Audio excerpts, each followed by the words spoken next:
It was 2014, December, 20th of December. I was doing a safari in Dudhwa National Park, which is about 300 miles from New Delhi. And fairly unknown, not popular. It's not a celebrity national park. So I decided to go there. And I was looking for elephants in the national park. And it was 3 days. I had not sighted elephants. So it was the evening safari of the 20th of December, about 5:30.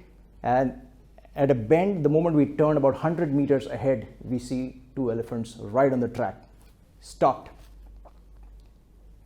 I pick up my camera and I shoot and I come back. And then my naturalist who was with me, he picks up his binocular. It was December 20th. There was mist. The light was very low in the evening, 5:30, almost the time for the park to close by about 5:45. And he says, "So there's a tiger on the road." I couldn't believe my eyes. I immediately, got into my camera, zoomed in the image I took, and there was a tiger on the road who was sitting, and he was stalking the elephant. And then I realized there was a calf as well, a young one of the elephant, and the tiger was stalking and wanted to take the young one. We closed in a bit. The elephants and the tiger, they were maintaining a very safe distance. It was kind of not a physical combat, but it was more of a mental combat wherein the elephants would want to scare the tiger away. He wouldn't leave an inch. He would growl back. He would grunt. "I'm not leaving. I'm not going anywhere." He would stay put. And two elephants, one tiger which is 300 kilos, one elephant which is more than 5,000 kilos. So, the guy would not give up, that kind of courage. We closed in. The tiger would close in. The elephants would trumpet. They say that, all right, that the tiger is not really coming close. They would turn around, they would walk. The tiger would follow, we would follow. We were still maintaining a distance of about 50 to 60 meters. And the most interesting thing that I saw that, both of them knew what is the advantage that the other one has. If the tiger gets too close, one kick can decide the fate of the tiger. And elephants were not unnecessarily charging. Because if they would unnecessarily charge, the calf cannot follow. The tiger can just go around it and go and just slap the calf, and that's enough. One slap from a tiger can get a calf down. I mean, the strength, the courage of a tiger is absolutely unimaginable. He's the most sophisticated engine of destruction on the planet. In Corbett National Park, recently, as recent as 14th of December, there was this tiger which killed an 8-year-old elephant. So that is the kind of thing that the courage or the strength that the tiger possesses. So we stayed there for about 15-20 minutes, and then it was time for us to go from the area. We turned around, we started to go back, and our vehicle conked off. It just broke down. The vehicle broke down. I immediately looked back, and you had the tiger, you had the elephants, and it was getting now dark. It's about 5:45. It was getting cold. The next thing that we did was pull out our mobiles and see no network.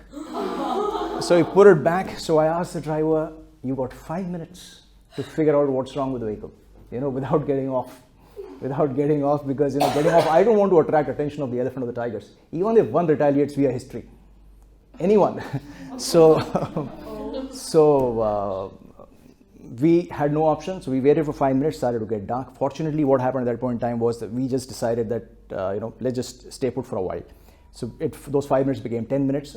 And in the meanwhile, the elephant and the tiger had kind of moved on. We had no option but to get off the vehicle. And I asked the driver, "How far is the gate from here?" He said, "About 12 kilometers. Sun had set. We've got tall elephant grass on both the sides. And then I said, 12 kilometers, well, it's going to take more than an hour, couple of hours at least. He says, "Sure, sir." He says, "But sir, we have a forest rest house, which is in a different direction. That's much closer, about 1/3 of the distance." I said, "Fantastic, we'll walk." So I had my 300 2.8 camera, one DX body, and one more 7200. I felt how stupid of me was to carry so many camera equipment. It was so pointless to have that kind of equipment at that point in time, because what is priority at that point in time is life. But had no option, so I carried both my cameras. Manjeet was with me. He also moved. Manjeet was with me. We had the driver and we had the guide. And then we started to walk back. It got dark. And we just had the mobile torches. So we would, one by one, just, put on the torch for a while and then close and then walk few steps. And we kept on talking to each other, kept on encouraging each other. It's all right, no problems. We will get there. We will be there. We shall overcome. And finally, when we reached the forest camp at about 7:30 or 7:45 it was, we heard the footsteps, running towards us.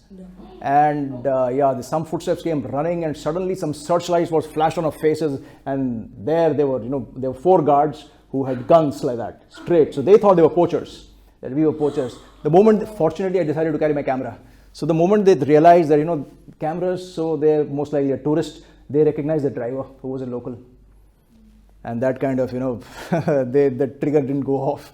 Otherwise, I wouldn't have been here today, talking about this. And then they welcomed and said, what happened? So we told them the whole story. We stayed them. And that was my best 1 hour in the national park till date. That's amazing. Sitting in that forest, it was pitch dark, and they had some bonfire there, sat with them, had dinner with them. By the time our rescue vehicle came, it was 10 o'clock. So that was amazing. Wow. What an experience. It is. I didn't think the story could get crazier. Yeah. Were you, did you look back and see, or did both the tiger and the elephants kind of disperse? No, I mean, we did not really look back. Firstly, it had got dark also. So if we were to look back and flash our torches, we were attracting attention. Yeah. So we did not want to do that. And a lot of things actually lose, you lose your common sense also a lot of times. Those 20 minutes, I did not even think about shooting the whole episode on a video. I just focused only on taking clicks. Had I taken a video, I think that would have really gone viral. And we didn't look back to see us, but yes, there was a constant fear that what if any one of those come back, or because the elephants were trumpeting, what if the rest of the herd hears us, hears them, and comes to the rescue, and they might be coming this way. Oh my gosh. That's insane. So, and it was practically dark, and you were in a forest. So, well, we kept on praying inside and trying to put up a brave front. And then, I was trying to remember as to what to do if this happens, what to do if an elephant comes, where can I go if a tiger comes. So mentally just trying to recall the various things, whatever I had read, and say, okay, if today is the time, I must remember to practice it. After you retire, would you please come to my university to become a teacher? Yeah. I would love to, tell the world about what tigers are all about, what wildlife is all about, how they must respect, because they respect us so much. They don't expect anything from us. Higher. Your book will be a bestseller. Thank you so much.